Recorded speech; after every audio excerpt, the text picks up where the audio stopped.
I never said that I will retire or someone should retire. मैंने कभी नहीं कहा। 75 साल की उम्र में रिटायरमेंट पर मोहन भागवत ने लिया यू टर्न। जी हाँ, 75 साल की उम्र में मोहन भागवत रिटायरमेंट लेते हैं तो प्रधानमंत्री नरेंद्र मोदी के रिटायरमेंट के लिए भी सवाल उठते हैं। मोहन भागवत ने यू टर्न लेते हुए कहा, मैंने कभी नहीं कहा कि मैं रिटायर्ड हो जाऊंगा या किसी को रिटायर्ड हो जाना चाहिए। संघ में हमें काम दिया जाता है, हम चाहे या न चाहे।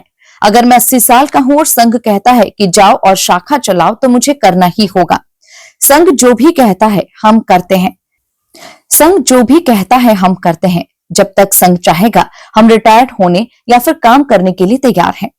मोहन भागवत ने गुरुकुल शिक्षा को मुख्यधारा की शिक्षा के साथ जोड़ने का आह्वान करते हुए कहा कि गुरुकुल शिक्षा का मतलब आश्रम में रहना नहीं बल्कि देश की परंपराओं के बारे में सीखना है।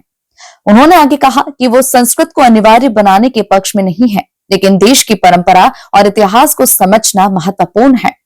उन्होंने कहा, वैदिक काल के प्रासंगिक 64 पहलुओं को पढ़ाया जाना चाहिए। गुरुकुल शिक्षा को मुख्य धारा में शामिल किया जाना चाहिए, न कि उसे प्रतिस्थापित किया जाना चाहिए।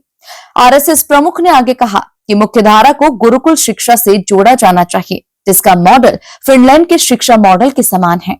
उन्होंने मीडिया को संबोधित करते हुए कहा कि शिक्षा के क्षेत्र में अग्रणी देश फिनलैंड में शिक्षकों के प्रशिक्षण के लिए एक अलग विश्वविद्यालय है।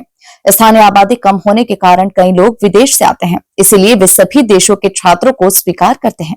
उन्होंने कहा, 8वीं कक्षा तक की शिक्षा छात्रों की मातृभाषा में दी जाती है, इसलिए गुरुकुल शिक्षा का मतलब आश्रम में जाकर रहना नहीं, इसे मुख्य धारा से जोड़ना होगा।